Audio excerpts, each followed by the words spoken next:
Hello, everyone, and welcome to the Parks Advisory Committee meeting for January 15th, 2025. If we could go ahead and start with roll call, please. All right. Welcome, everybody. Zach Andrews. Here. Robbie Cantrell. Here.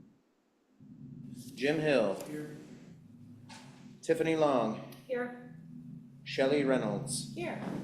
Victoria Rizzo. Here. Woodrow Terrell is absent. Maybe he'll get here a few minutes late. It looks like there are a couple of people waiting Oh. to be entered. Maybe Oh. he's one of those.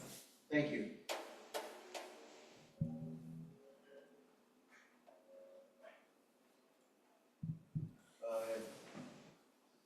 iPad. Okay.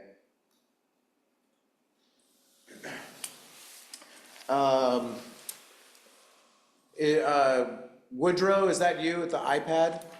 Yeah, trying to change the name right now. Excellent. All right. Woodrow Terrell is here. Shirley Winters. Here. And myself, Jonah Jacobson, is here representing staff. The meeting is called to order at 7:01 p.m. All right, thank you, Jonah. And we are moving along to review and approve October 16th, 2024 minutes. We had the September 18th, 2024 minutes that we approved by email last time, so we're moving off to the October ones. If everybody had a chance to look at those, does anybody have anything right out of the gate? I did note on, I believe he's here today, so correct me if I'm wrong, but I think on page 9, Stephen, it says Frank Stevenson, but I believe it's Frank Stevens. Yeah. Yep. Appreciate it.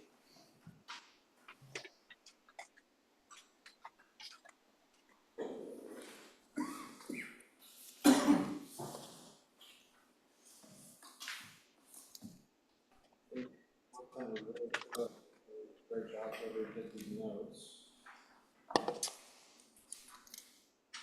That's all I found.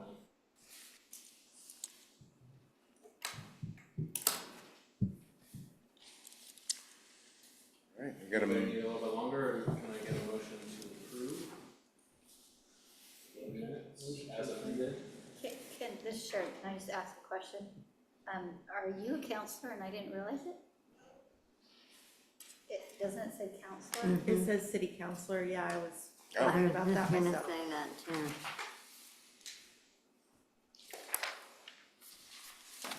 Sorry, you're gonna get a demotion maybe. Is that again on page 9? Page 1, page 9. Sorry. Okay.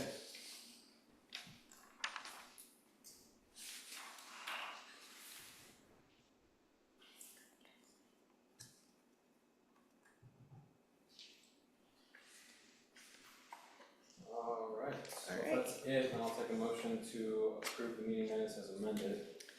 This is Shelley. I move that we approve the October 16th, 2024 meeting minutes as amended.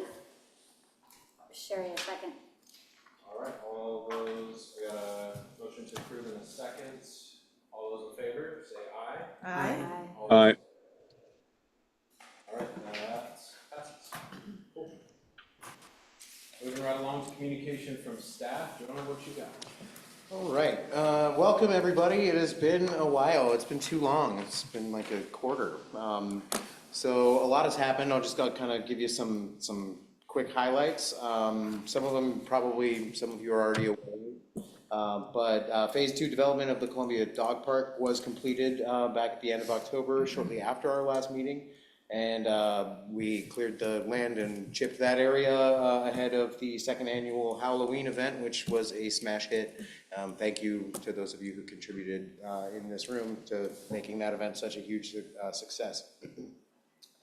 And so parks workers were busy throughout the fall quarter doing their normal routine of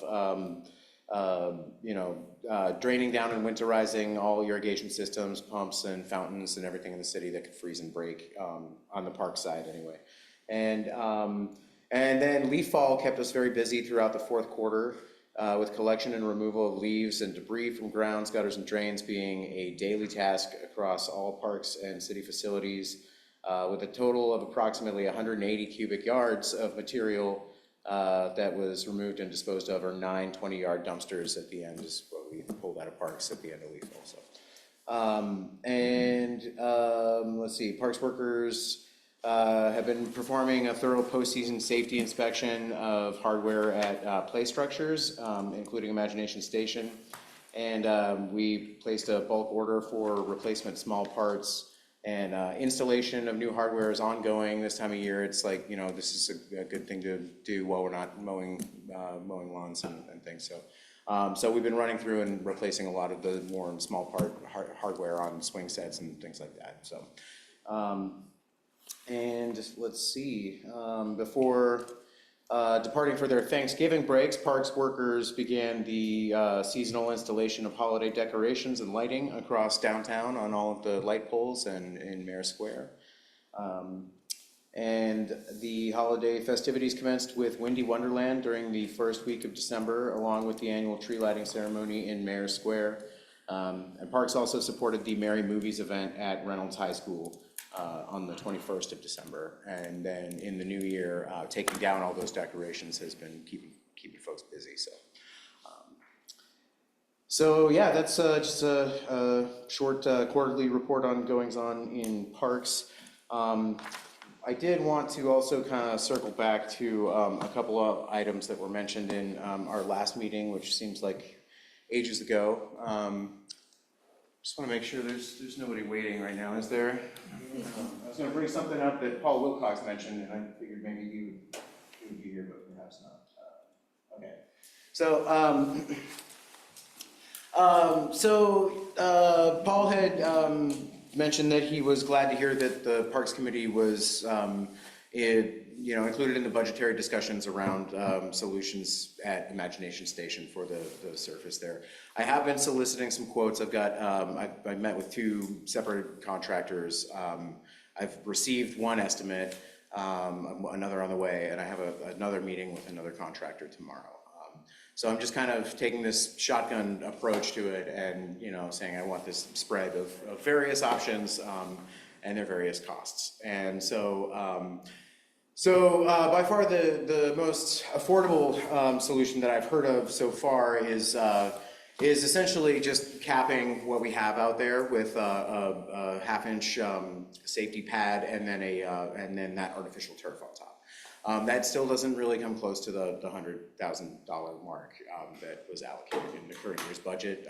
That's looking at more like $170,000 is the quote that I got for that. So the port in place is of course going to be more expensive. All the contractors I've met with have been saying that the $300,000 mark for a complete tear down and replacement that I heard last year is kind of the ballpark that we're looking at. So that's what I'll be budgeting for this year. And the good news is one contractor mentioned the artificial turf idea did mention that can be done, the installation of that can be done in phases, so we could potentially do half of it and then the other half in a following budgetary cycle.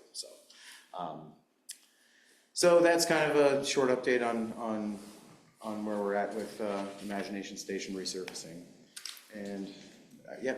Jonah, somebody had mentioned with respect to Imagination Station, checking in with Wood Village and Fairview about whether or not, because it is such a regional park for this area, and people from all the way from southeast Portland, right, bring their children here. If we'd checked with either of those cities on whether or not they would contribute to fixing that. Certainly that's something that I could kind of pass up the chain and see if maybe Ray wants to consult with the other city managers and see if that's something that might be in the cards. Okay. Definitely, that's a good idea. I had forgotten that was mentioned before. One thing that was mentioned though was just grant opportunities, and that's something that I did talk to Bill Peterson about. And also just to kind of circle back to that, I did in the last meeting kind of, I was not 100% clear on Bill's job duties. Essentially, I said that he doesn't really go searching for grants. We have to kind of bring it and then he'll write the thing. That's not true. He will, you know, if we come to him and say, hey, we want to fund this.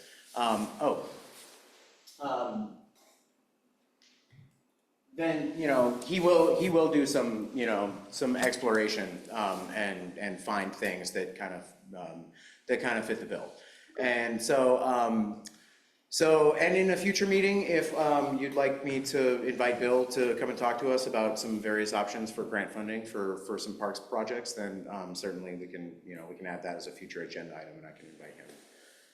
And, so that being said, he did mention that a lot of the parks grant funding is really geared towards acquisition of new land, new construction, not so much maintenance and replacement of existing things. He said that's a little trickier to fund.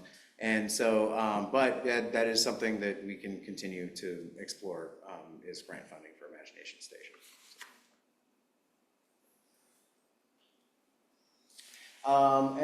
Let's see, another thing is, I do want to, at some point in the future, we should continue to discuss the pay to park plan at Glen Otto. That is something that the city does want to implement this year. And I know that's something that this committee has talked about at length. So I won't rehash all of that, but looking ahead, you know, I know that the priorities are that Troutdale residents don't pay to park. But we should probably talk about fee structure a little bit, or, you know, what the committee thinks they would like to see down there in terms of, you know, either like an hourly or a daily sort of rate, and, you know, something that is, you know, fair and comparable to other places that are pay to park, like Multnomah Falls or soon to be Dabney. So, or Dabney already is actually. Sure. This is Zach. On that note, I think one of the main ideas behind that was to prevent all-day parking because of how much it fills up in the summer. We have a lot of bicyclists that go down the gorge and that sort of thing. So personally, I would think that probably an hourly structure would be best, just to kind of eliminate that with like at least a cap of some sort. Even if we do it on a day, maybe it's just for like a 4-hour max or something like that. Some kind of maximum on that, just to prevent that from happening, would probably be ideal. I agree, it would be ideal. I think that from a enforcement standpoint, a daily rate is easier to enforce. For an hourly rate, you have to have somebody doing a lot more monitoring of times. But, and I have actually reached out to, to the City of Portland Traffic Division, asking about their Parking Kitty app, because I know that other cities in the area have implemented Parking Kitty, and just for the sake of continuity and familiarity, it would be cool if we could just pick that up. It's something that was created by City of Portland, but I know that it's been implemented in Vancouver as well. I have yet to receive a response from them. I'm thinking about maybe just going down to their office on a weekday and seeing if I can talk to somebody in person.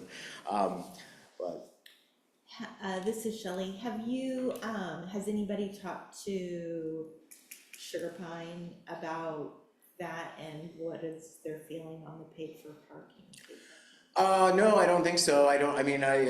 They have 2 designated parking spaces in the lot that are that are written into their lease agreement. 2 spaces. Beyond that, we don't really need to consult with them about what we do with the parking lot.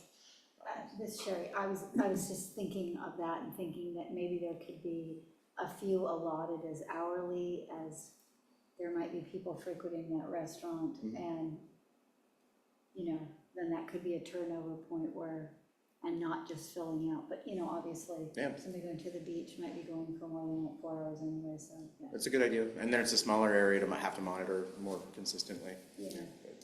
And then potentially a couple for loading and unloading only.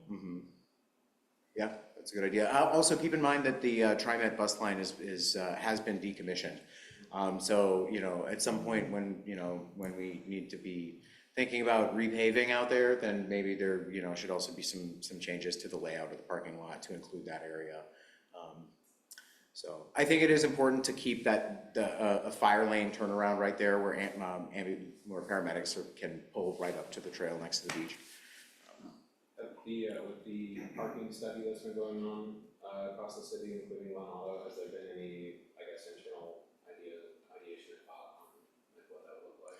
Not much yet. I can tell you that I did meet with a geotechnical contractor at Glen Auto with Director Holton a couple of weeks ago to basically just talk about getting some core samples of the parking lot, because we actually don't know a lot about the history of what's under there, what, you know, how much work essentially we're gonna need to do. You know, if we can sort of just grind it down and do a layover of it, or if we have to do like more excavation essentially. So kind of the first step is figuring out what we're working with. So we did have that meeting. I have not heard the results of that yet, if they've been delivered to Public Works Engineering. Sherry, I was just gonna say, maybe I would have concern over how it might change in the in and out based on my travels by there and seeing the lineup for Sugar Pine. It could end up where they're not parking, but the line, you know, ends up blocking more of the parking lot on the in and out or something. Part of the parking study that was done part of the parking study that was done, indicated that there was a potential to remove the crosswalk exit on the west side. Next to the bridge, yeah. Right, and turn that into a vehicle path and then essentially redirect the pedestrian path along the side of the road essentially. So there's two directional driveways, one for in and one for out traffic. I think, I'm sorry, this is Sherry. I feel like it might start the queue longer going through to go through Sugar Pine's drive-through. As opposed to right now, it seems like they go in and then they kind of turn and go through. Now, maybe they snake through and I don't know that all the time, but. We got a long way to go before we get to like a parking lot design, and certainly I'll be bringing any preliminary designs that at the point that we do have those will be presented to this committee. So Okay. certainly, but as far as just getting some pay to park set up, that is a goal that we would like to see happen this year. And so perhaps I can just make a note for future agenda items to take a deeper dive into that. So. Ms. Woodrow, quick question. Sure. When we talk about the parking lot at Glen Auto and Sugar Pine, there's like a little fence, and then there's almost like a little separate area between the parking lot and then that building. How much of that those parking spaces between the fence and the building, the Glen Auto building, not the Sugar Pine building, are going to be included in your write-up? Well, I guess which write-up is that? I mean, like if we were to get a design for the parking lot. Correct. Just talking what shape are we actually doing the design for? Just the parking lot. I guess it would be north of the fence, and I guess it would be west of Sugar Pine, or we're going to include the spaces on the other side of the fence towards that building, Glen Auto. All right, Woodrow, are you talking about the fence that runs like kind of between the bus stop area? Yeah, that one? I think so. Yeah, so that is the, potential, now that there is no longer a bus stop there, that fence could potentially be removed and create more surface area, continuous surface area in the parking lot. Okay. Yeah. Because there's even some we've put on a couple different events there, and those parking spaces closest to the hall, I don't know what the name of that. Do anybody remember what the name of the hall is? Sam Cox. Yeah. That's it, Sam Cox building. So yeah, there definitely could be some improvement in those spaces there, and then even from a delivery and drop off, if we're having to come in and set up, expanding those out a little bit, making a little bit the egress more, a little bit more easier, I guess. And then anything about taking because right now, like when the paramedics and stuff come on, they can't get down below to where the actual beach area is. Are you going to be doing anything about that, or is that going to be paved, or looking at smoothing, or? Well, during the busy summer months, there is the AMR lifeguard station that is on the beach with lifeguards ready ready to respond to incidents at the water. And usually, luckily in my time as superintendent, we have not had any drowning deaths at Glen Otto. I hope that trend continues for the duration of my career. And the few incidents that I have heard of, I don't believe required anybody to be taken to the hospital in an ambulance. So I haven't seen that happen yet. But luckily we do have the AMR staff ready to assist people on the beach. And, I feel like we're doing a lot better in that regard than a lot of other swimming locations along the Sandy River are. Understood. Yeah, so my comment there would just be if there was a way to asphalt or make that so that the bus could get down there. It's a shorter distance pulling someone out of the water up to the station versus out of the water to the station and then to the bus right near that first aid station. And then they could drive the bus out. And then the bus wouldn't also be taking any parking spaces away from customers or citizens. I mean ambulance, sorry. Yeah, certainly when we get time to be discussing, more, I don't know, final designs, then yeah, we can be looking at all of those things. So thank you. Awesome. Thank you, sir. This is Shelley. With TriMet being discontinued, there is maybe we could revisit a shuttle service. There is a sometime? shuttle working group happening. There is a Sandy River shuttle working group happening, and so that potentially that area will like be made into a shorter loop sort of turnaround, and then like the area that goes to the west past the caretaker's cottage could be converted into more parking potentially. But yeah, there is right now the shuttle working group that's happening is it seems to be very focused around people floating the Sandy River in the summertime. So it's like kind of like a grab your inner tube and get shuttled back up to Oxbow sort of thing.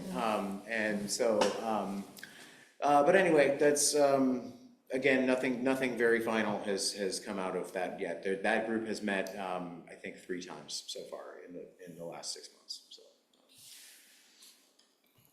Anybody else have any questions for Jonah? I have one more.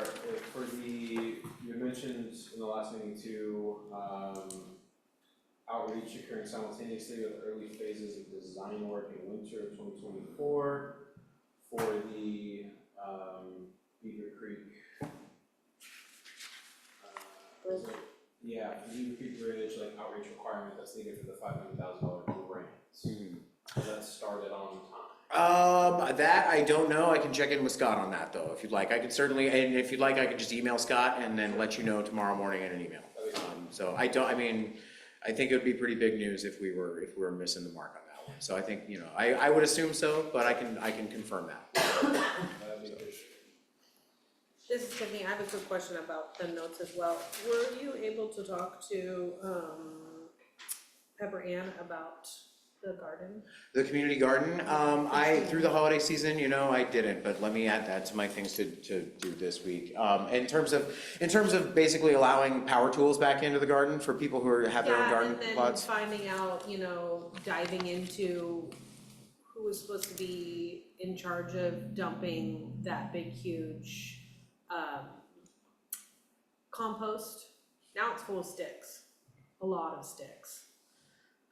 Whether the people that are using the garden are supposed to figure out how to dump it, or the city is supposed to dump it, I don't think anybody knows. We can certainly help, if we need to organize a cleanup day and, bring a dump truck out there and then yeah, we can definitely help. But yeah, I will talk to Pepper, and I will confirm with Scott about the outreach for the Beaver Creek Bridge grant.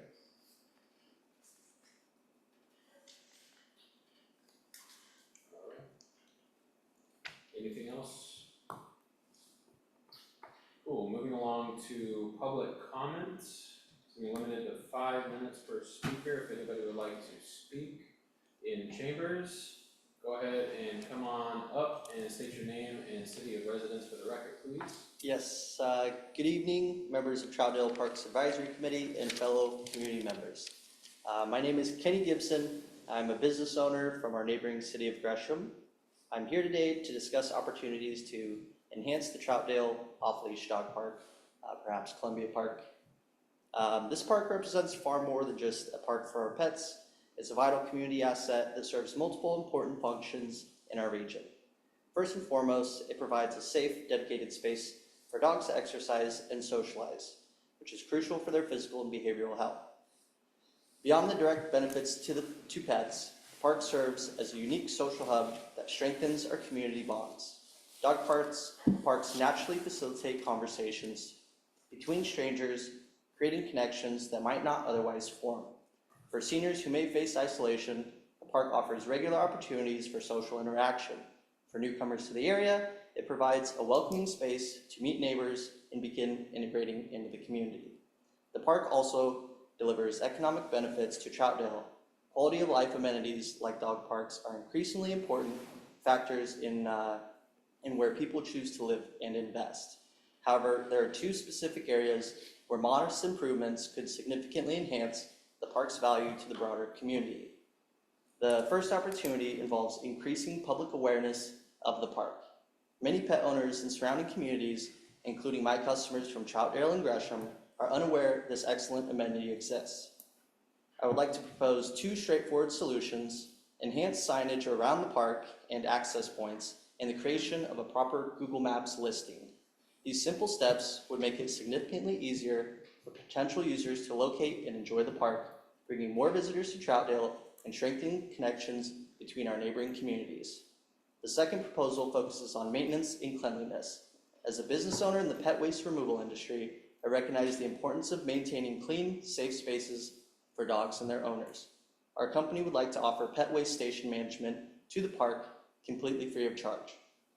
This would include regular maintenance, restocking of supplies, and waste removal. We see this as an opportunity to contribute meaningfully to the community while ensuring the park remains clean and welcoming for all visitors. The Troutdale Off-Leash Dog Park represents an investment in our community's quality of life, social cohesion, and economic vitality. With these proposed enhancements, we can make this valuable community asset even more accessible and beneficial to all residents. Thank you for your time and consideration.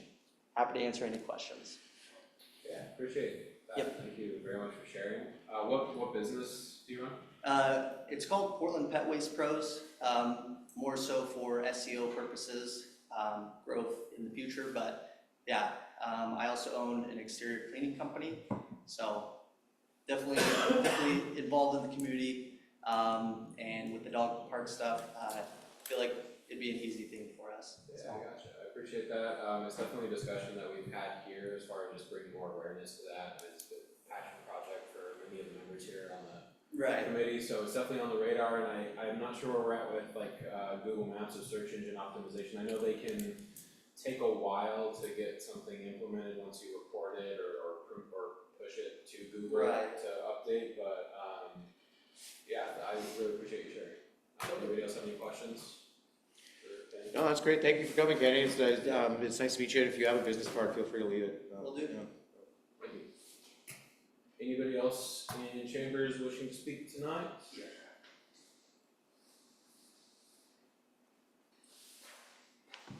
Hi, my name is Frank Stevens. I'm a Troutdale resident since 1991.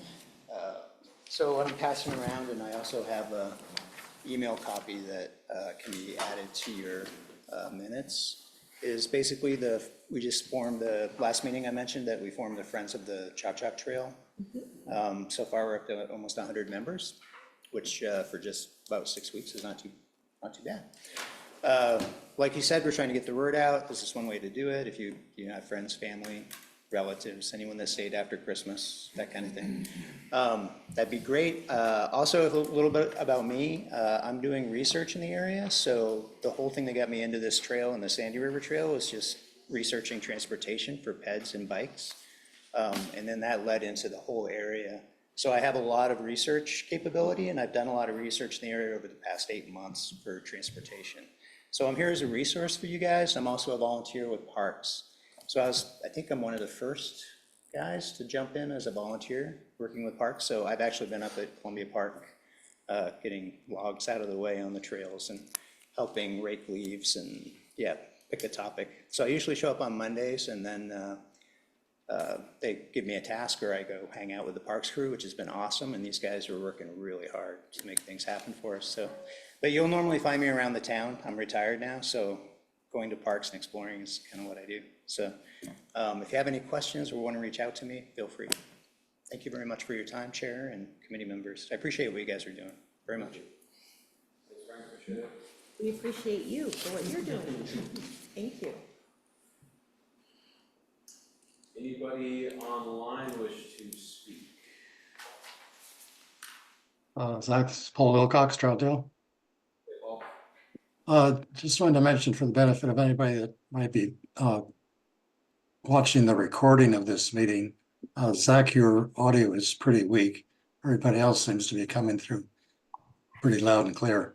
So just want to bring that to your attention. Thanks. Thank you, appreciate it, Paul. Does that sound a little bit better? Yeah, that's better. Sorry about that. All right.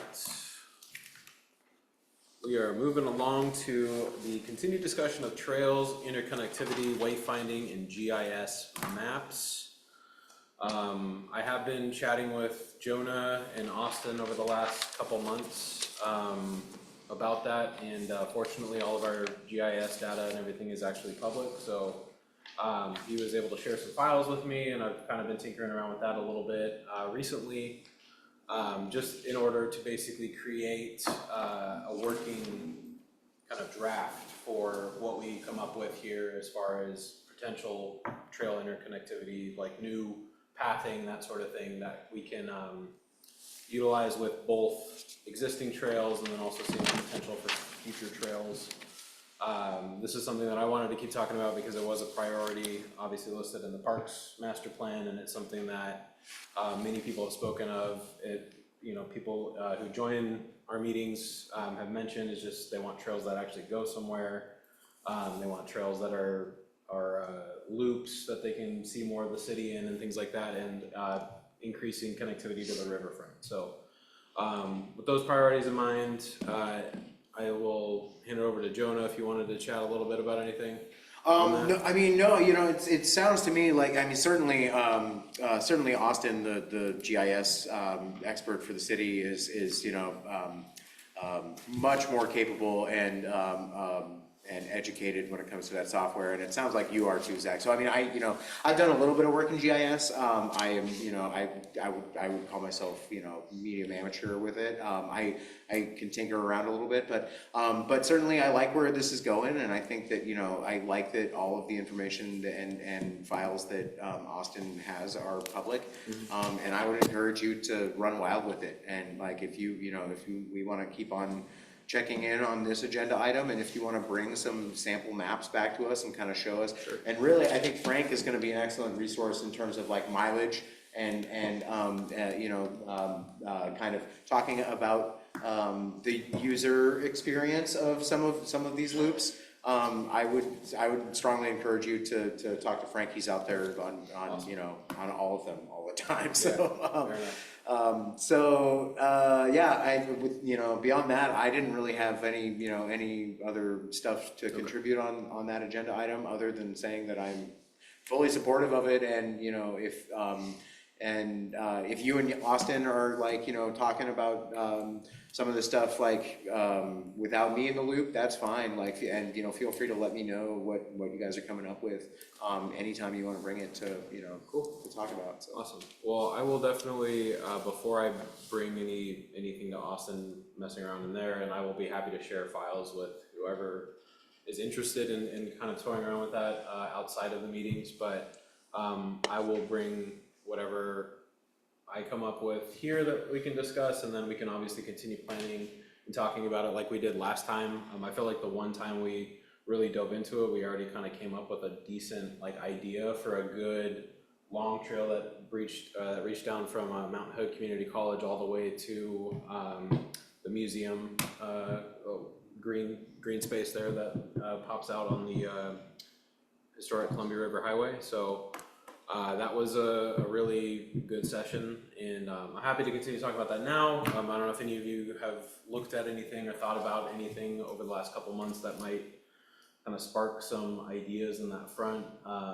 But on that note too, I think that, Robbie had mentioned increased signage for some of the green spaces will be helpful just to kind of start, allowing people to use the spaces that are there where it kind of looks like it might be private or that kind of thing as well. So, if anybody has anything they want to share, by all means, now's.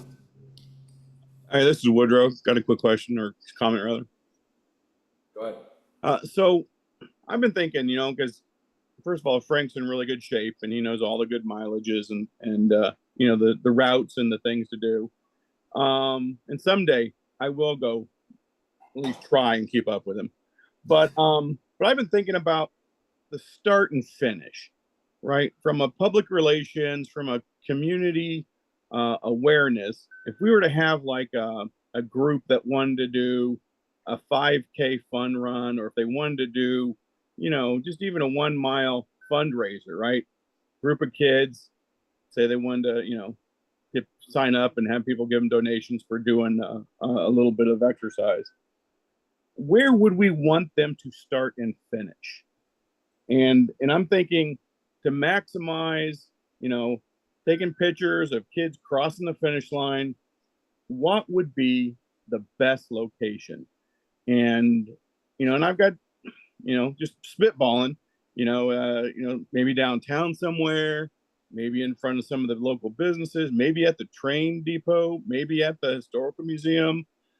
I don't know, but something I want to think about and put that into other people's minds is, what would be the best picture opportunity for, if we're putting in the champion or putting on Facebook, kids crossing the finish line and, people cheering them on or having even the start that puts Troutdale in the best light possible, but then also connects to do a 5K or training run, or hell, maybe even we can talk some of the cross country runners to start and finish and have an event done in downtown Troutdale as well. All right, I'll pause that and let you guys comment or reply.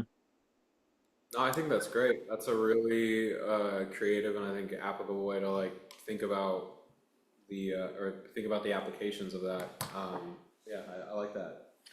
This is Sherry. I do believe, I don't know if it still happens, I was thinking it does, the Troutdale Trot might be a fundraiser for my father's house. I think it used to be for something else at one point, but it used to start and do a loop up and go across Third Street Bridge and come back and end, I think, at Sam Cox's house or something like that. I don't know where it is currently, if it's sort of the same route, kind of, anyway. So I do think that there are already some things going on, and I don't know what the finish line actually looks like in any of those situations, but I do think that there has been some things. I would think that when the new Sandy Riverfront Park is finished, then, going, from, you could go from Glen Otto all the way to, the wastewater treatment plant, or vice versa. I mean, I guess maybe you want to start at the wastewater treatment plant and end at Glen Otto. It's more fun that way, but. It's up to chair if I can jump in. Yeah, sure. For comment? Yeah. Is that okay with you? Yeah, it's okay. Go ahead. You're talking my language, so blessed Woodrow. March 1st, or Sundays in March, I'm going to start doing a Couch to 5K program down on the Troutdale Trail, so I'll be teaching that as well. And I'm already setting up some routes for parks for biking. Great. As well as kids learning how to bike and an instructor as well. So we've got a lot of stuff we'll be starting in the spring, but as he said, once the Sandy River Trail is done, that is really, that's going to be 6 miles all the way to Blue Lake. And that's all off-road, no vehicles, secure, you don't have to cross 4 different locations. Yeah. It really is a game changer, and you're going to see a lot more like that, for sure. But it's also a great place for kids and family. I'm already seeing that, honestly, on trails. I'm seeing kids learning to bike on this trail because it's flat. Yeah. It's easy, it's visible, it's safe. So I'm seeing more families and commuters than I am seeing as Woodrow thinks of me as the elite biker or the elite yeah, I really love the ideas about, because we could be doing trail runs as well. So Robbins Way is a perfect hill challenge for some of these more talented individuals. Ellen House, yeah. Yeah, would be so there. right behind Harlow House, run up Robbins Way, drop down to Beauty Creek, come back up the stairs, I mean, that's an easy 5K right there. Which is a challenge, but at the same time, you can be sending kids the other way on flat, level, 1 mile, and so on. So I'm actually with the Troutdale Trot, so I did that and asked me to help out with it this year. So. And then as far as, this would be a fundraiser for you guys, think about it. We could be using this as a parks fundraiser as well. It's really not a bad idea. Appreciate it. We'll be in touch for sure, Frank. Thank you. Yeah, absolutely. This is Sherry, just one more thing, need to be the Debbie Downer, always keep things real. There is always a challenge of parking, if you have too many people and in an area where everybody is actually gonna park, so that's kind of a consideration.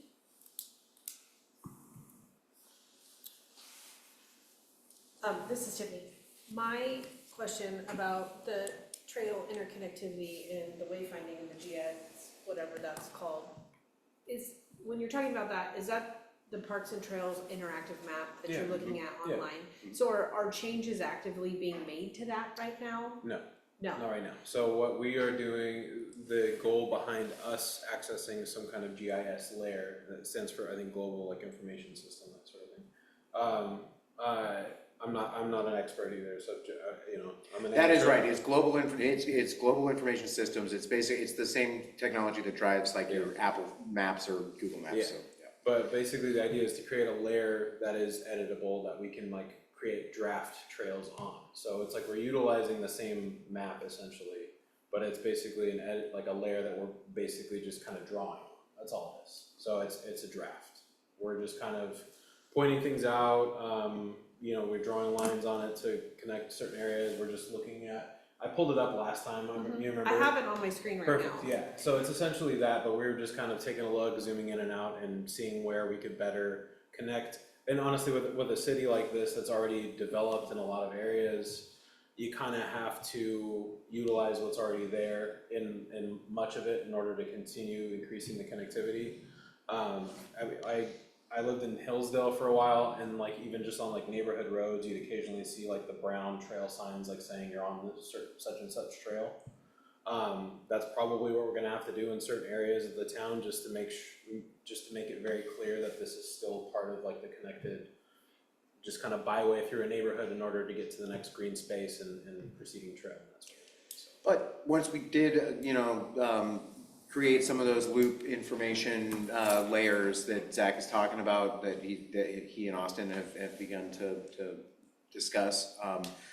Then, on signage, we could put something like, a QR code to a "you are here," and that and then takes you straight to that maps page on your phone and says, oh, you can go this way to connect to this loop, or you can go that way to connect to this loop. So that's the end goal, is to just update what we have. Yeah, on- kind of, yeah. On the website. Exactly, yeah, and have it so that, it shows loop information or path information, or how to get from point A to point B using, using And mileage information as Yeah. well, Mhm. like Yeah. all the, elevation gain, yeah, all that stuff, yeah. So.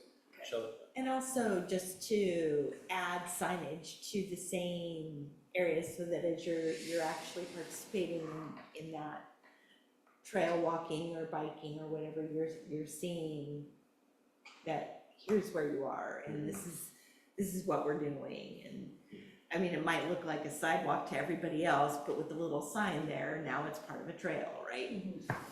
So.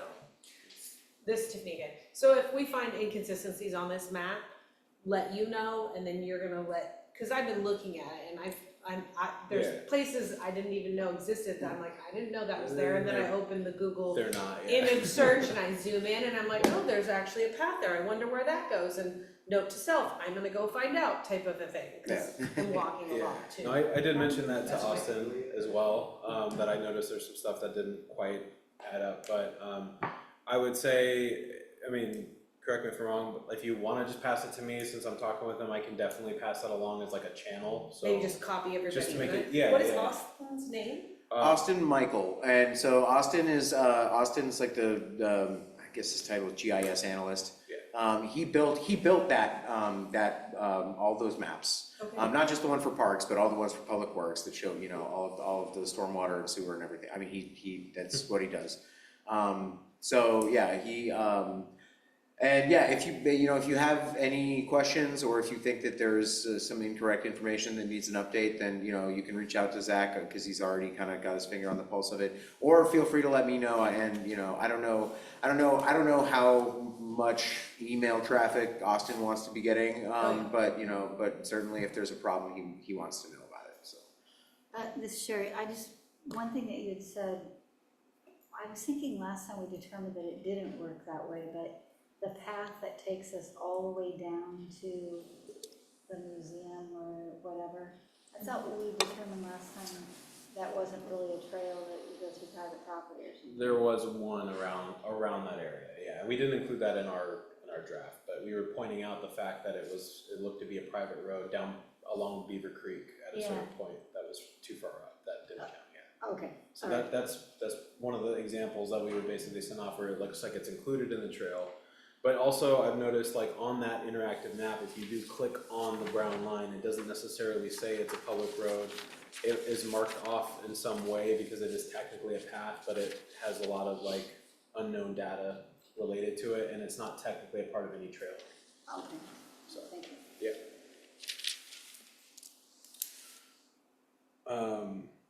Yeah, I mean, what Woodrow said, this is Zach, what Woodrow said really resonated with me. I think that's kind of, that kind of thinking is what we kind of need to keep in mind as we go through this, just thinking more about the big picture. Like, we see the recreation programs of the, like the 2-mile walk, like social stuff that people put on there, and they're currently doing it up at like in the industrial park area and stuff. And now that we have a nice trail up there, it's not that big of a deal because it's beautiful, but we want to bring more people into the city itself. And we want to be able to connect the community that's already here with those trails in order to maximize those kind of social events and the recreational programs and things like that that are also involved. So not a great idea when it comes to fundraising. I mean, we can definitely look at some options there. And figure out what you guys would need to tie that in with the city parks fund or whatever. But yeah, if I definitely just want to continue that discussion. I wanted to update you guys on what I've been talking with Austin about a little bit. And if at any point, we get to a point where you'd like me to invite Austin to a meeting, I can do that as well. So, he can probably explain a lot of this stuff a lot better than I can, so. Awesome. Anybody else have any comments on this item? This is Tiffany. I was looking at one spot on the map that I'm really curious about, and I don't feel like share your it's. screen since it's. I don't know how to do that, so. Oh, I'm well, not you'd have to logged get into the Zoom, Yeah. Oh, you're not on the so, Zoom? Okay. yeah, I'm not Got on it. the Zoom. Okay. But, it's the back side of the canyon, and it's the path that we might be, I don't know what the SP4 trail is that we're talking about. We're talking about it tonight, yeah. So the entrance to that, Yeah. is that a park? It is a park. It is a little Does it parklet. have a name? It's called SP4, which isn't a good name. Yeah, which I guess Sandy Palace It is has for. such, It should have a better name. well, Is we that where talked, Brenda lives? Next It's door. right on that part, Yeah. yeah. It's right, well, it's the trail that you use Yeah. frequently, right? Yeah, so. Yes, and it is Yeah. right next to Red. So maybe at some point we want to look at renaming. I don't know. I mean, obviously that's not the name of some, pioneer family or something that we need to preserve, like, for the sake of antiquity. But it like, is so a maybe. nice greenway that could be developed just a little bit more than what it is. Yeah. And throw a nice name on it and Mhm. access to Beaver Creek and. Yeah. I was looking. Once we have Llewellyn has a another- bridge and another yeah. neighborhood. Yeah, absolutely. What Yeah. We're gonna get into that trail a lot here in a minute. What I noticed is that on the GI, this is like one of the things on the GI, it says it's the Sandy Palisades Greenway. Is that like, but that's not what that is. Sandy Palisades Greenway. Well, so I mean, is it the Sandy River Greenway that is just almost a sheer cliff? I mean, it's technically a greenway, but there's It's no. like the Beaver Creek Canyon Okay. outlet was. And so it's mismarked on here. I was just trying to think, like, is there a name for it? So it's called SP4. Yeah. And one of the other things I noticed about it is it has one of the nicest, which is ironic, because it's such a tiny little park. It's got one of the nicest signage. It's like a nice, and it's closed with plastic, and there's a lock and a key to it. Do you have the lock and the key for it? Tatiana does. Do you mean like the bulletin board thing Yeah, there? it's got a nice bulletin board Yeah. on there, and Those exist in other parks. One of them just got ripped down and smashed on the ground, which is our next agenda item. So, but yeah, they're around. They're not only at that park, but we could certainly add more of those, and that's a great place for public announcement kind of stuff, you know. And so, you know, if ever the committee is trying to, you know, solicit public feedback that, you know, for park users, that's a good route, you know, put it where they are.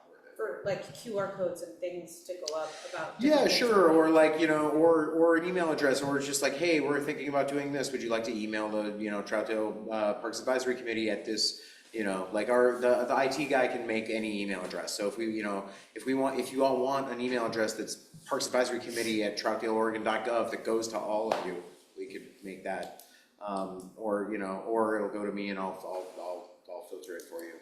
I'd asked you guys about that for the access to the Esri ArcGIS stuff, but, and it doesn't sound like we need it, but I don't know exactly how that would fit into the emails coming with everybody copied with the quorum rules and everything. So yeah. probably we'll stay away from that for now, just to kind of like maintain the legality of the situation. Fair, sorry, yeah. No, but I obviously I asked about it too, so but I was thinking about it, and I know we kind of have to be careful, so.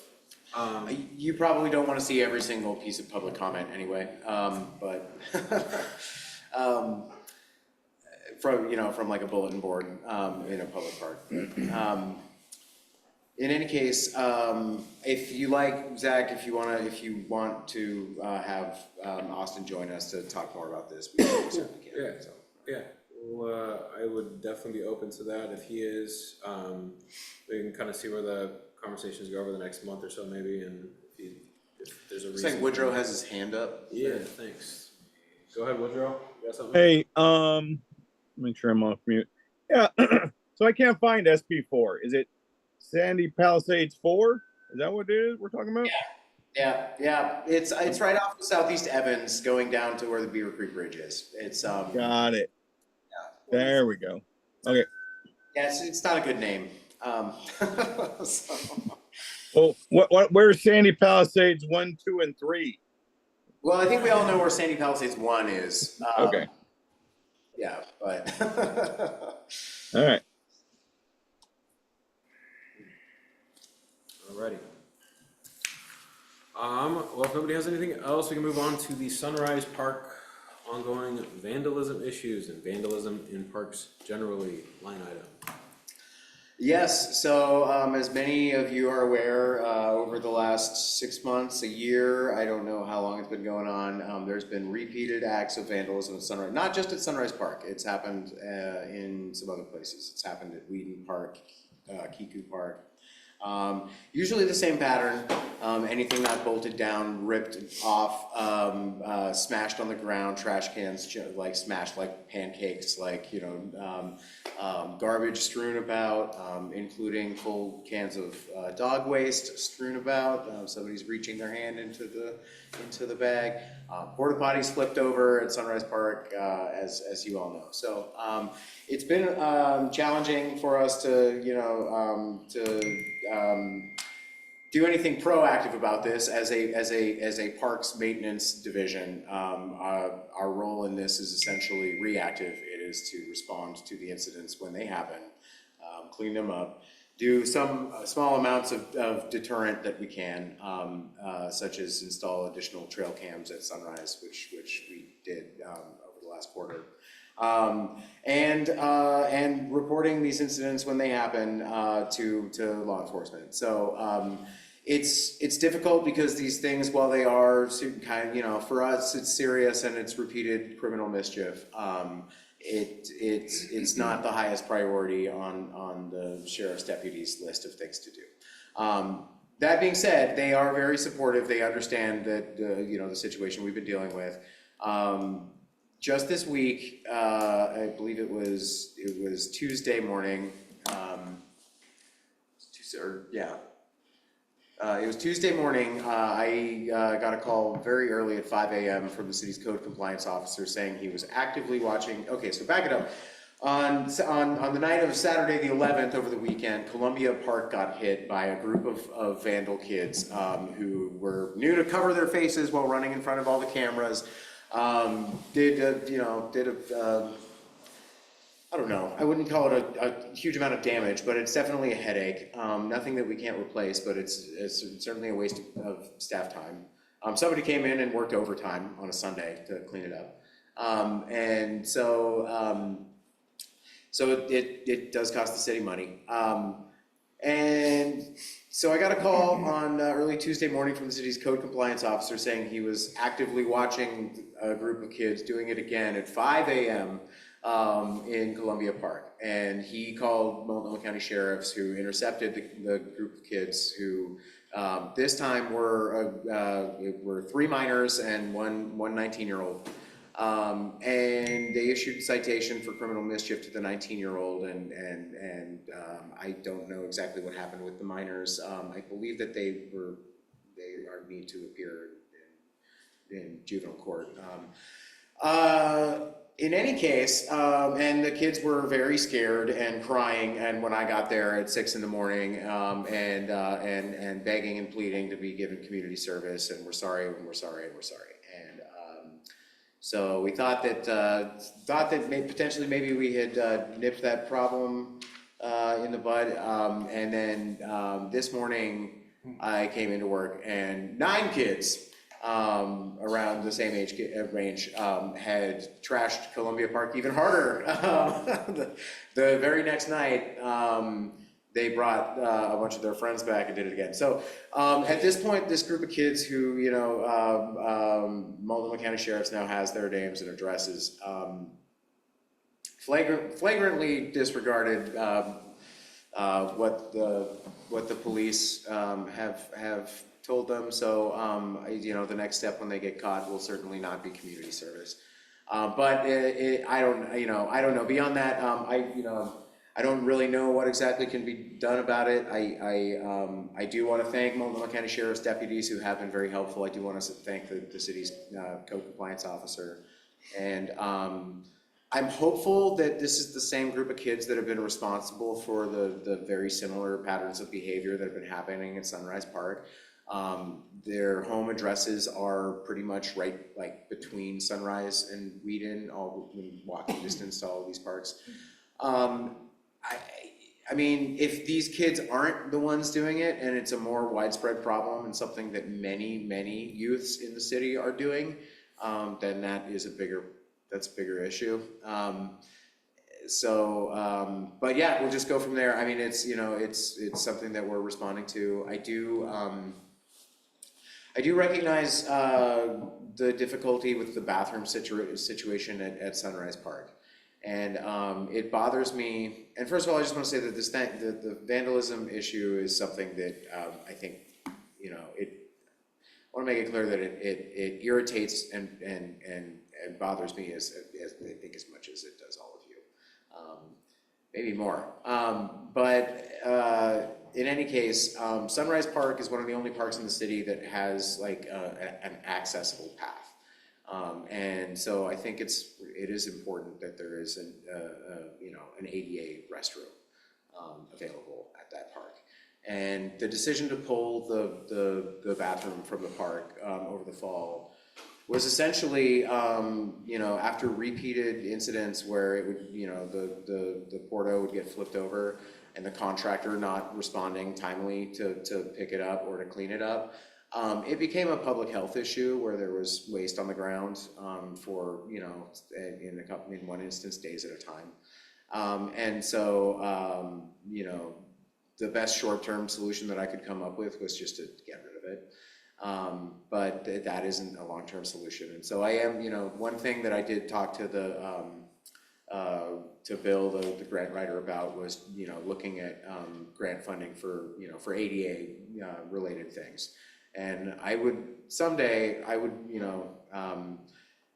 And hopefully someday soon, I would really like to see a brick and mortar restroom facility at Sunrise Park, similar to what we have at Columbia Park, that has like timed locking doors. It has to be cinder block or concrete, otherwise it'll get lit on fire. And yeah, and so so anyway, I just, that's an update on the vandalism issue. It seemed like this week that we had kind of made some progress, but maybe a premature victory lap when they, the kids came back with 5 of their friends the very next night. So reinforcements. But the response that I've gotten from the sheriff's captain is that they are increasing patrols at all the parks for as many deputies as they can spare in the overnight hours to at least be having more of a presence in parks in response to this. So. This is Shelley. One of the things I've noticed over at Llewellyn is we actually had a group of kids and with 2 adults come in, and they were teaching their kids how to ride dirt bikes in Llewellyn Park. Yeah, well, yeah, that's not allowed. Well, and we strongly discourage them from doing so. There's no signs that say no motorized park, no motorized vehicles. There is going to be very soon. So, and this is something that I planned on. Sorry, here, hold on one second. Is this letting me share my screen? Sorry, here, hold on. This was something I was going to mention in my communication from staff portion, but let me see here. This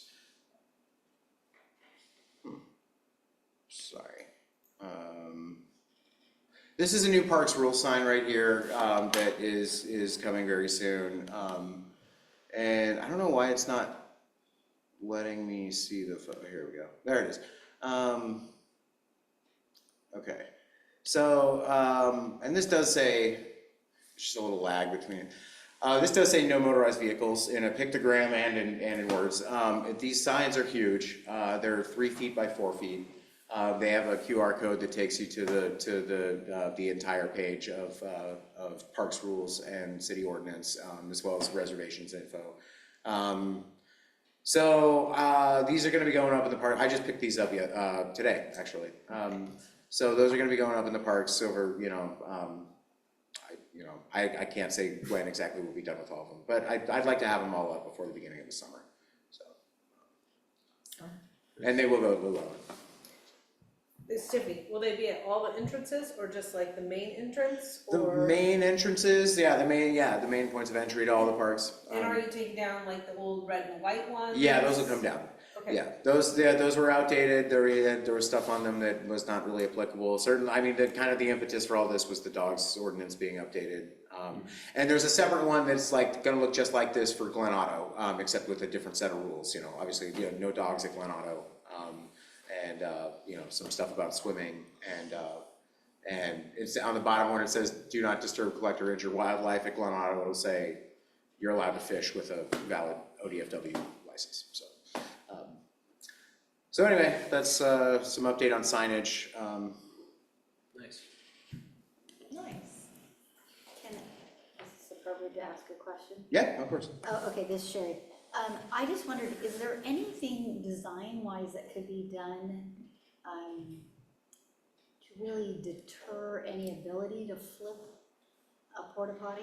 There is, and so I mean, this is kind of so. Yeah, we could go out there and just put a bunch of ugly steel T stakes in the ground. We had those there. At that point, I was kind of also worried then about these kids injuring themselves on like sharp metal edges, like trying to push it over. So really, I mean, the other, short of building like a brick and mortar like flush toilet facility, the other option that I was thinking of was to build just like a cinder block, 3-sided box essentially that, an ADA Porto can fit inside of. So that, the only way to tip it over is to tip it over onto yourself. And I don't know, other than that, there's anchors. We could try to just like chain it down. And so if we're ready to try again, I would feel more comfortable bringing bringing the Porto back if we could really get these kids to stop. I thought that maybe they would have gotten scared straight, but apparently they don't. There was no effect. So anyway, if you'd like me, if this committee, I know that the public wants a restroom there. So if this committee thinks that they'd like me to try again and that I should order a restroom at Sunrise, then I'll go ahead and do it. Just know that it comes with the potential to have a big mess. So. This is Tiffany. I know last meeting, we talked about starting the Friends of Troutdale Parks Facebook page, in addition to the one that we have for the dog park, and then the Chuck Trail. And I did make one. I haven't really shared it yet or done anything with it yet, because I want to add a couple of photos, but I think that could be a way to deter vandalism in just having more community engagement. And the one thought that I had is, once it's up and running, maybe we could do a quarter sheet leaflet that we could, I'm fine to walk and drop off to the houses that surround the parks, especially like, hey, you live on this park, would you like to sign up to be part of a group that just has your eyes on the park? Is there anything you want to change? Has anything bad happened? Has anything good happened? Have you seen cool wildlife? Like, just to get the community involved and sharing. And so would that be something that is okay to do, to create something like that and then drop it off, just to make people aware that it's there? Yeah, absolutely. I don't see, I mean, yeah, that's, I mean, I don't see any reason why not. You know, I think that the more community engagement and neighbors being involved in you know, in taking care of public spaces or keeping an eye out, you know, I mean, we take care of them, but. Not quite as big as next door, because that kind of gets out of control, but more focused on just our parks. And anybody that uses the park it would be public, so anybody could join it, but at the same time, it's just really focused on, I wanna focus on making sure the people that join it for sure are the people that live around the park, because they're the people that see the stuff that's happening first. I would encourage you to do that more as a citizen of Troutdale than a member of the committee. I would say, I don't know if we're gonna slap the City of Troutdale logo on the pamphlets and be like, this is sanctioned, but like, if that's something that you are organizing as like, as a member of the community who, then I don't see any reason why. Yeah, Shelley?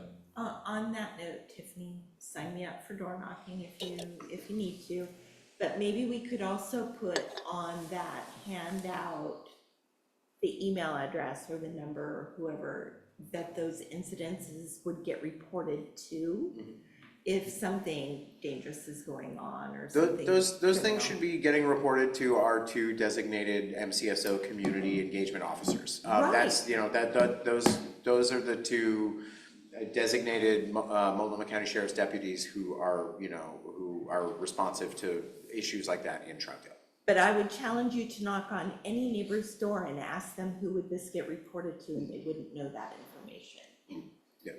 So getting that information out there is real important, and that would be a great way to do it, is put it on those flyers. As we're trying to get good information for our parks too, make sure they have the information that they need if something bad is going on. It would be, I know that the current budget environment is not very friendly to the proposition of additional FTEs. But I will say that, at some point it may be worth looking at some sort of law enforcement-esque, actually just law enforcement role within like the city's like code compliance division of community development, I guess, that is designated for parks. I'm talking about like a parks ranger, a city employee who has law enforcement capabilities and can write citations, who can respond to these lower level things that the sheriff's office is potentially not going to be able to, depending on what else they're dealing with that night. So. This is Sherry. I feel like part of this ties into public safety. Victoria and I are on that committee. Woodrow is too, as well. And I do think that the getting people involved around a park, I mean, it's like we've talked about neighborhood watch and getting more neighborhood watch maybe out there. Because when you're more connected with your neighbors and you care about the things around you too.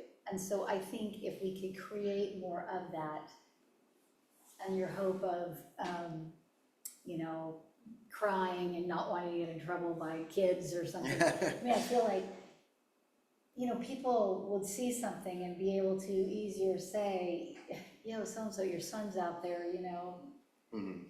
messing up in park, or, you know, like whatever it might be. And so, I don't know.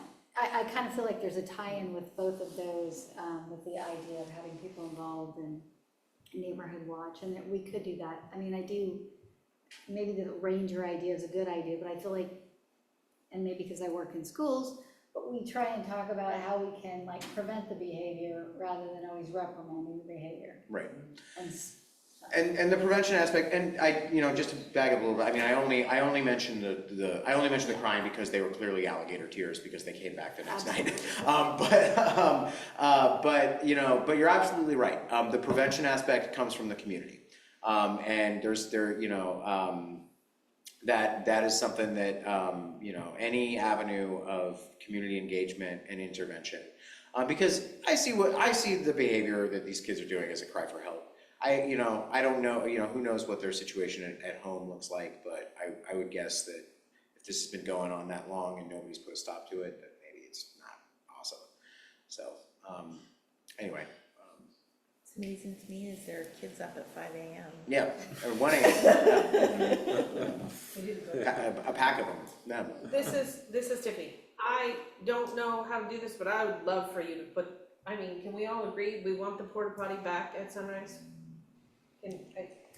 I'll do it if you want. this is Sherry. I don't think it should come back until closer to the summer, spring, something like that. That was kind of my plan. I was planning on bringing it back, like, you know, closer to the busy season. And I was kind of hoping to reach some sort of resolution or conclusion with this. I really do believe that it's like the same kids that are doing it. And so I think that once one or a few of them actually get busted, the word will get out. And so you're watching the new camera that's on the lower side. Have you seen anything happening since you put that up, or has that? No, they know where that's at and they avoid that now. I mean, yeah, so that's, you know, they're wily, but you know, but then that has then become effective deterrent for that area, right? Like, so, I don't wanna turn every single square inch of Troutdale Parks into a surveillance state, but, Would it be? President. Yeah, go ahead, Woodrow. So, sorry to interrupt. So, a couple things. One is, are you keeping track of all your expenses, from the vandalism to this, especially this porta potty?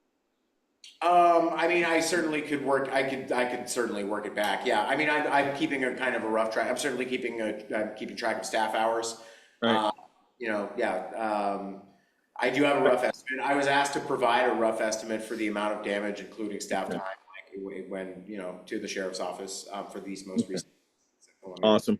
Because I think that to me, when we start talking about replacing the porta potty or building a structure, you know, that really comes into the decision-making process. We really have to look at how many times, you know, and the costs involved as to, you know, damages and leasing it and putting it out there.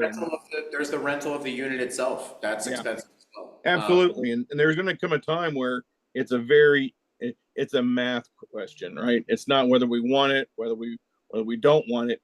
It's, do we want to keep, you know, flushing money down the toilet, so to speak, until we get a permanent structure in. So, then the other question is I wasn't sure. So the 3 youths that got detained, they were identified the second night? No, no, they were not identified the second night. I think it's highly like they weren't, let's say this, they weren't identified to a point where it would be admissible evidence in court. Okay. The imagery is not clear enough that we can say for sure that it is them, but it is them. So. Okay. All right. Very cool. Very cool. Yeah, I think it's a math question. You know, when you put out the expenses and the loss that we've occurred, and then what it would take to build a permanent structure, you know, the ADA brick and mortar. I think that's a decision that everybody can see both sides of that equation and make a decision upon. Yep, and I mean, vandalism will happen there too. It'll get spray painted, you know, I mean, vandalism happens, you know, and has happened in parks, you know, since the dawn of time. And it's a thing that goes on. I mean, and this isn't even the worst incident of it. The day after Thanksgiving, I personally responded to a really bad incident of vandalism, at Glen Auto Park. So, you know, I don't think that was the same kids. Could this increase our insurance rate as well? I don't think so, but that's not my area of expertise. That would definitely be a question for the city's finance director. I don't touch insurance. All right. Awesome. Thank you. Yep, thank you. Might be worth looking at for a budget item inclusion when it comes out. I mean, it was on the Parks Master Plan too, as a desired feature, more permanent bathroom for heavy used parks like that. And if we're gonna just keep, like you said, doing it that way, and then might be worth considering put up for line item. And grant fund, and you know, looking at grant funding possibilities, Yeah. and looking at it from the ADA angle, because the city does have a lot of money allocated to do ADA improvements. Sure. And you know, Sunrise is I do see Sunrise as one of like the most accessible parks in the city. So. This is Tiffany. I got one suggestion in the suggestion box during the dog park, the Halloween event. And it is, we would love water fountains in Sunrise Park. In summer, it's very hot, and I have to pack tons of water for the kiddos. Okay, that's good to know. A bathroom with water. I mean, I was super excited when I was walking Sunrise Park and I saw the water go in to attract the butterflies, and they locked it down. And I was like, because I brought a dog dish for my dog, and I set it down on the ground next to that, and then the next time I went, it was locked. It would be easy actually there to install at least one drinking fountain for both people and dogs at that hose bin where the irrigation is. That would be so great. That is it's an exercise park, and I think that people would really, really use a water fountain in the park. If we can't get a bathroom, it's gonna make them want the bathroom more, but for a water fountain, especially for the dogs, because that's a highly utilized park for us to walk our dogs in, because it's a clean path, and my white dog's paws don't get dirty. That's dirty.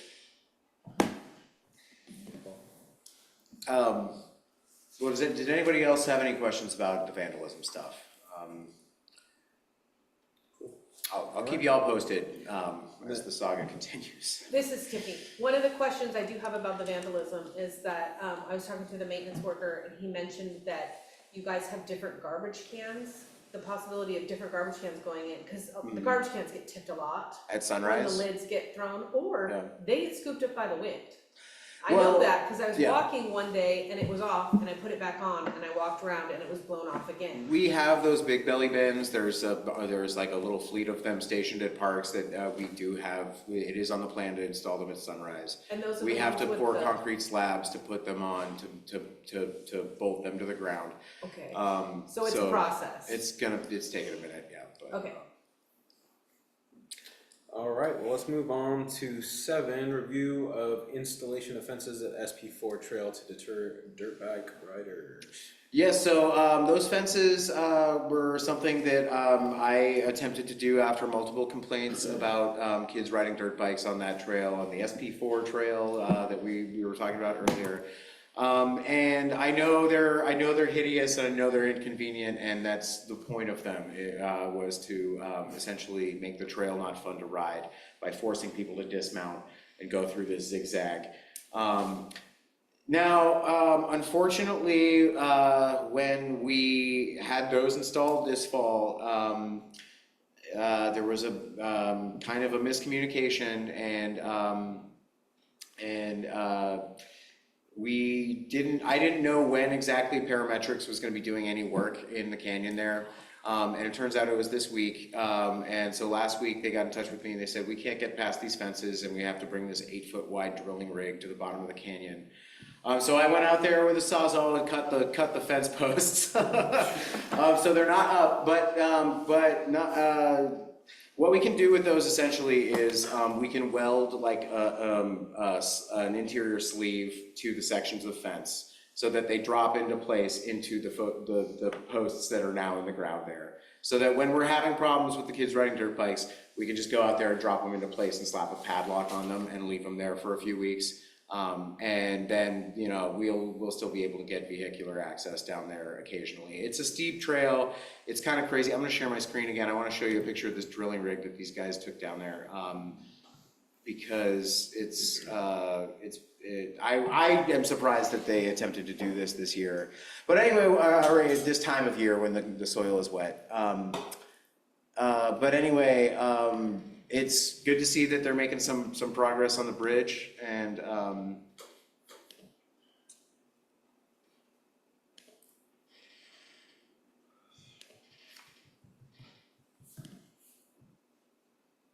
oh, sorry everyone.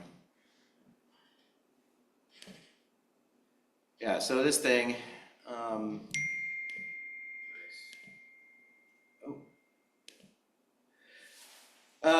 this was yesterday at the SP4 trailhead. So they drove this thing on the skid steer down there, and they were essentially drilling pretty deep down into the ground and figuring out the geology of the build site so that they can, you know, design a bridge that will work with the ground out there.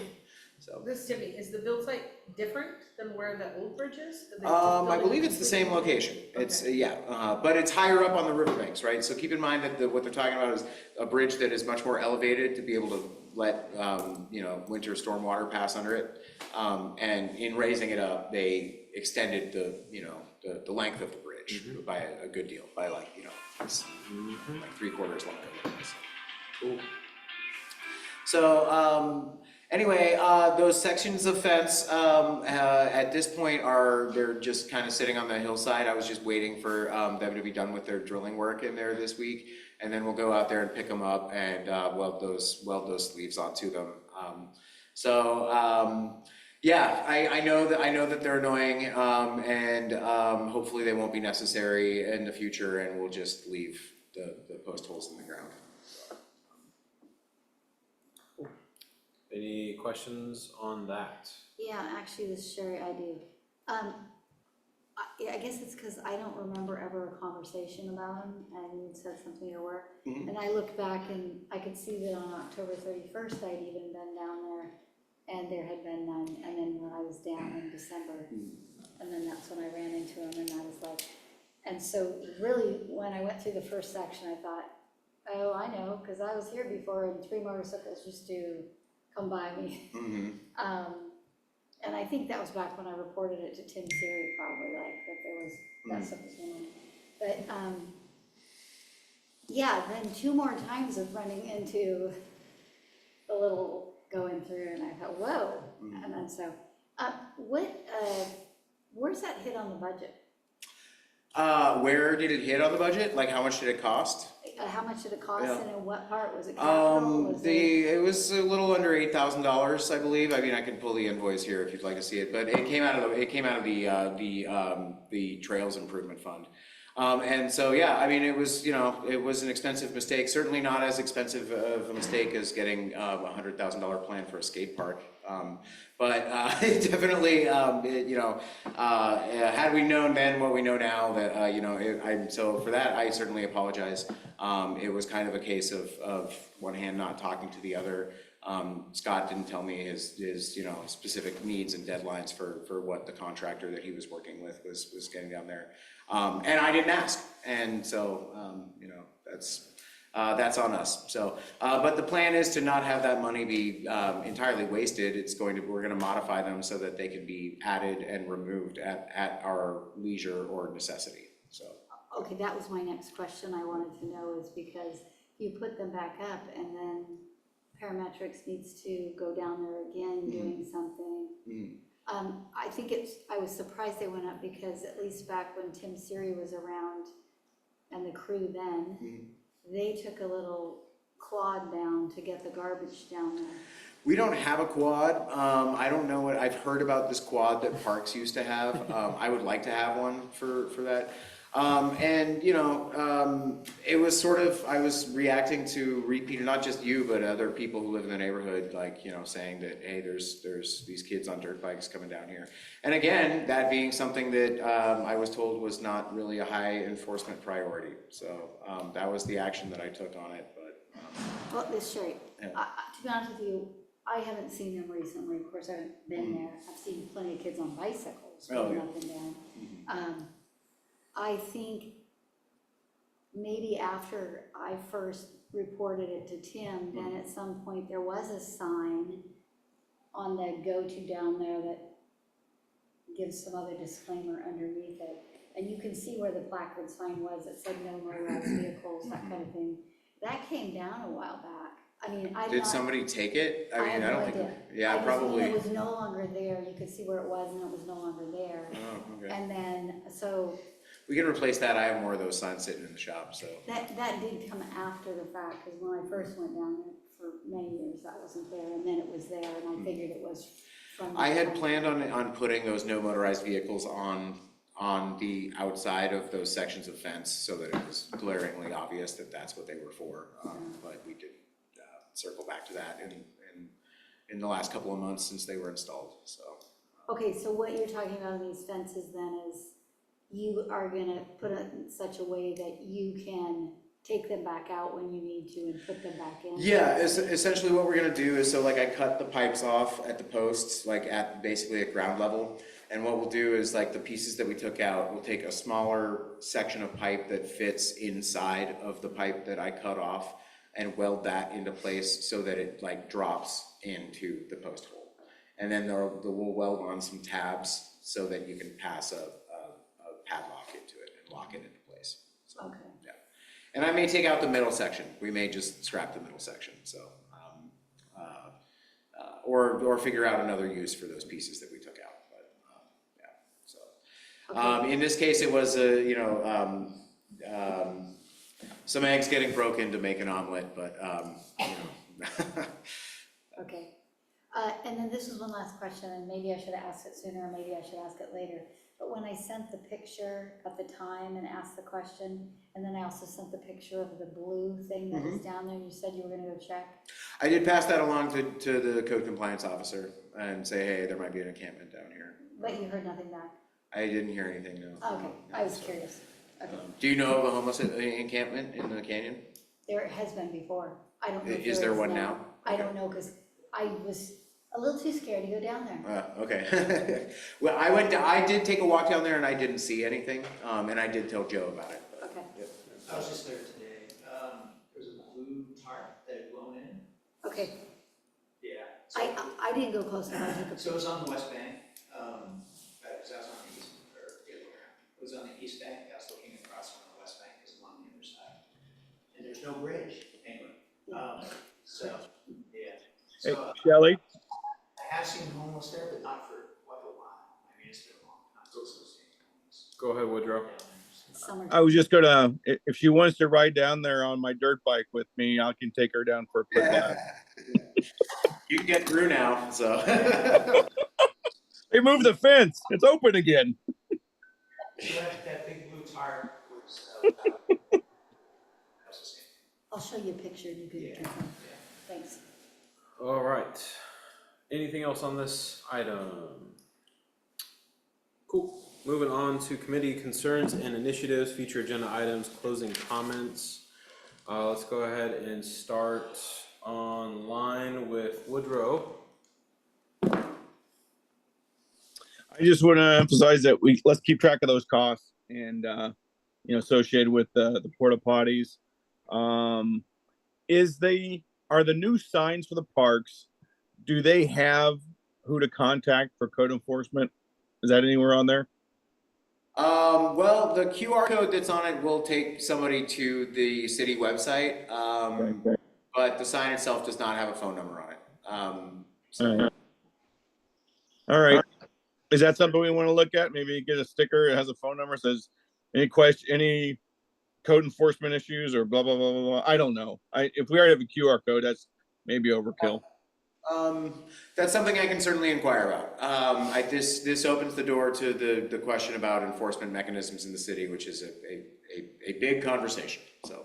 Honestly, excellent. And then when it came to the pay for parking at Glen Auto, have we reached out to anybody with the county or whoever manages the parking lot on the other side of Sandy River? Is this something that we can convince them to do and use the same, vendor as we're using to get everybody on the same page? So you mean like Oregon State Parks? Or yeah, like Yeah, Lewis and Clark, any other parking areas on Jordan Road? Just that we all get them on the same sheet of music so that using the same vendor makes it seamless. yeah. I mean, the last time I went to Dabney, they had like a kiosk that actually printed out physical tickets, and yeah. Which is a good way to go, but that is also kind of expensive. Like the app-based systems are a little bit. Definitely. Parking Kitty, I think, is what they use downtown a lot. So I don't think Sure. park costs. I didn't hear that. What? I don't Parking think- at Lewis and Clark is free. Yeah, it's at Dabney you have to pay, but Lewis and Clark, I don't think they have pay to park. They just recently implemented pay to park at Multnomah Falls parking lot. Okay. Awesome. Joni, you're doing a great job, and sorry I couldn't be there. A little tired still. So back to the midnight grind. Feel better. Thanks, Thanks. Woodrow. Robbie, go ahead. Nope, actually nothing from me. Thanks. Alrighty. Victoria? Robin Master, and thank you guys for all you're doing. Appreciate it, and coming out and talking. Shelley? Nothing really for me. I don't know that this is really a park thing, but I'm obviously going up the hill and seeing that apartment complex getting taller and taller and bigger, and wondering if the parking issues are being considered. They are. It's been brought up every planning commission meeting I've had. Town Center Advisory Board, it was mentioned, with the home forward you're talking about right over here, yeah. They're actively working to try and mitigate the current parking as it is with the construction workers that are kind of parking alongside with businesses and things like that downtown. So they're working on trying to make sure that they are going elsewhere or limiting the parking. I think they just addressed that in the city council meeting last night, actually, briefly. They had mentioned, Ray Young, the city manager, had mentioned some of the short-term things that they were doing.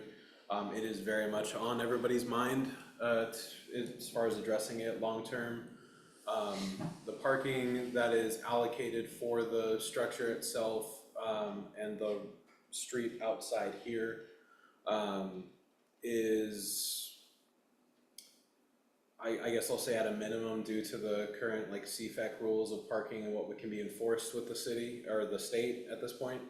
But the city is also in the midst of doing their parking study, which is covering all of this area down to Glen Auto. So it's a top priority right now. So it is something that they're planning on, it's something that they're working on, it's something that they're preparing for. And it is something that will, I'm sure, continue to be a conversation going forward. So it is definitely on everyone's top mind. Thank you for that update. Yep. Happy New Year all. Happy New Year, folks on Zoom. Awesome. Sherry? Thank you, and I don't think I really have anything else. Tiffany? I just wanted to say that the Halloween event went really well. I wish there would have been more vendors there. I think that if they're gonna do it next year, which I hope they will. I heard you say annual, so I'm really hoping that it happens again next year. Yeah, it's becoming a tradition, I think. So. Yeah, that we can maybe have some better planning happen with it, so we can get some more vendors and more people, but Marley did say that the same amount of people entered the costume contest that did when we did the grand opening, so we didn't lose any, the numbers were really similar, so that was positive, I think. Just so, how long have you known about the dog park? I'm curious. So yeah, I found the Facebook group last week. Okay, so Yeah. awesome engagement on there, love So- that, love seeing that. I haven't been super. And I don't wanna be annoying either, like, we're not trying to sell No, the people.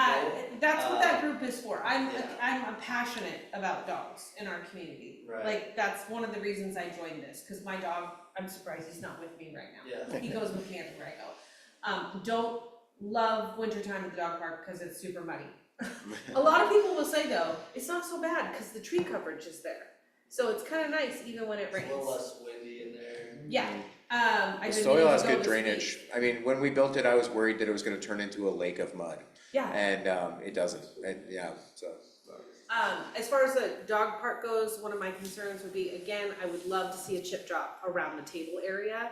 Because once summer comes, the dust just flies Okay. and it's extra muddy right around the table area. And so we could probably get a volunteer group to spread it, even if you wanted them to. Once you drop the chips, somebody complained about it on the page, which I thought was hilarious. They're like, there's too many wood chips in there. Which I don't think wood chips are a bad thing. There's plenty of area that's not chipped.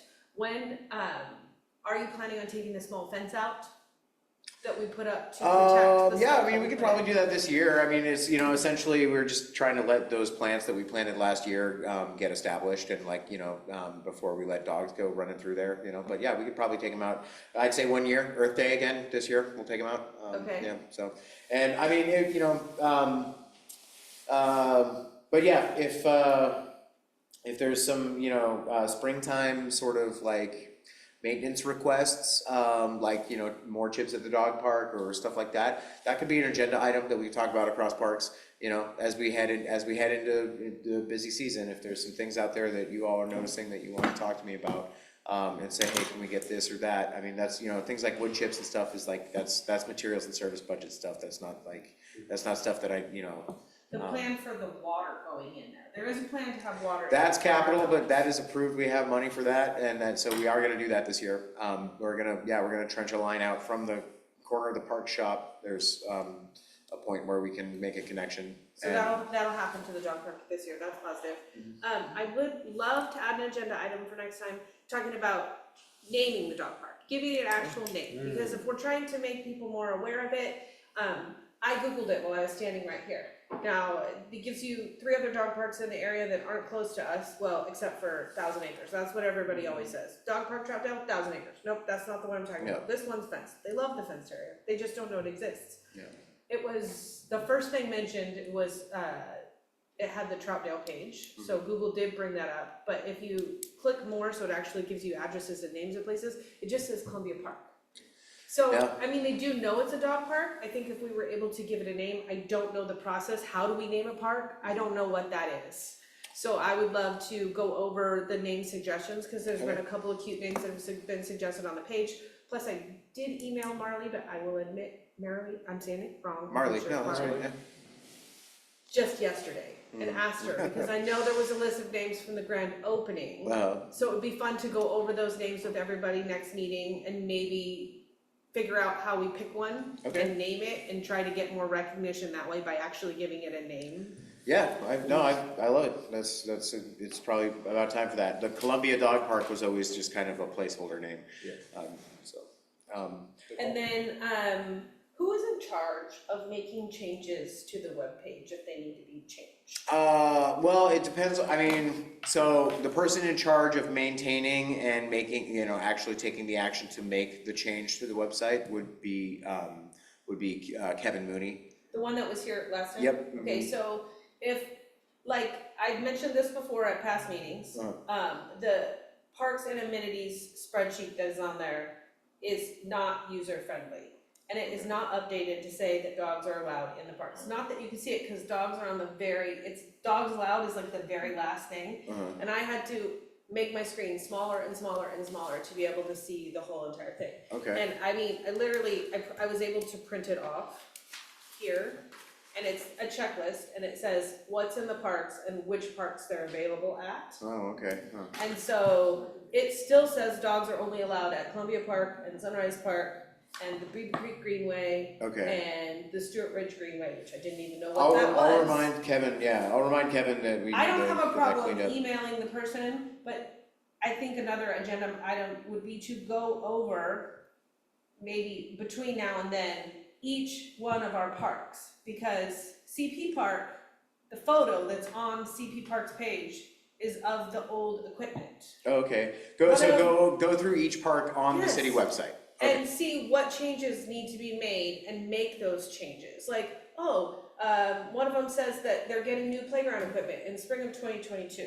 And that has been replaced. And the picture in the slideshow is of a mock-up of what the playground would look like, which has been done and it's done. It's there, yeah, okay. So just some updated pictures and just go through with a fine tooth comb and say, this is wrong, this should be updated. As far as Columbia Park goes, we do have a link to click about the dog park, but people are asking, how do I get in and where do I park? Because there are different places you can get in and different places you can park at. Obviously, the neighborhood behind the middle school is not ideal to park at because there's cars, people, that's their streets. So my top priorities for the next big signs that I order are Glenado rule sign and dog park wayfinding with a "You Are Here" map that will take people from the parking lot at Columbia to the dog park. It So would be nice to get one for the roundabout by your buildings as well. people so do seem to be people- parking there a lot, yeah. Yeah, Yeah. because then we don't have to deal with the park, which our dogs are technically not allowed in. Yeah. So, I think that's all I have Okay. that I'd like to talk about at the next meeting, so. Awesome. I like the park by park check on the city website, so. Jim, what you got? Can we talk about the dog park some more? Yes, we can, Jim. Yeah, I may have mentioned this before, and it would be a future budget cycle item, but I think we have to think about the humans in the dog park as well, and that can be a very rainy and very windy place. I think that humans would appreciate something along the lines of a bus shelter with the panel facing the east, so the wind coming, you get some blockage there, and also to protect them from the rain. Okay. Any time of the year. I only think of that because it's a simple thing, the bus shelter is what it is, and or some other type of shelter, but you get too big and it becomes expensive. So that would be my suggestion. Jonah, I'm sorry that you are dealing with all the vandalism in our and ne'er-do-wells in our community. I'm sorry about that, but appreciate your efforts. Thank you. It's a very small percentage of the community. Yep. But it's a time suck But for it's you, the and you loudest. could be doing other things, right? It is, yeah, and certainly it feels, it's a little discouraging to have to clean up really unnecessary messes. But thank you. But it's not the funnest part of the job, but it's part of the job, and that's what I signed up for. So don't feel like anybody has to apologize. So No, it's. just feel for you. The one at Glenado on Thanksgiving was upsetting. It was very racist. That one was upsetting.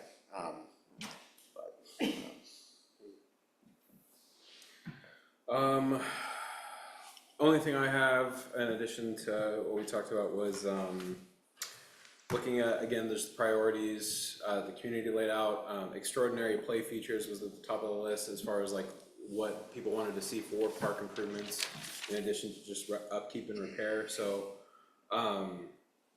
might be a fun thing for us to talk about in the future and maybe see obviously how that would fit into a budget as far as easy additions, what parks are good candidates for like natural play features, additional like wood, like logs and climbing stuff and things like that for kids that you see in like the natural play areas. There's a lot of that is going in at the new Sandy. right, Sandy I saw River that. Park, yeah. I saw that. And that's great. Yeah. And that's going to be a huge draw, and that's fantastic. So might be worth looking at some of the other parks just to see again if we're getting materials and we're finding vendors for that kind of thing. What other ones we might be able to throw in at least like a little section. Excuse me, but other than that, that's all I had too. So I appreciate all you guys and your volunteering your time to be here and your care for the community. So I guess we're gonna hold or cancel next month's meeting, and it sounds like we got a lot to discuss and a lot of ground to make up for the last couple months that we've been off. So everyone want to meet up? Yeah. Anybody opposed to meeting up? All right, cool. We'll plan ahead for that then. I guess that would be February 19th. Thank you, Victoria. Perfect. Awesome. Yep. February 19th. And with that, I will take a motion to adjourn the meeting. I move that we adjourn the meeting. I second. All those in favor say aye. Aye. All those opposed? All right, we are adjourned. Thank you, guys. All right, thank you. Good night, everybody. Good night.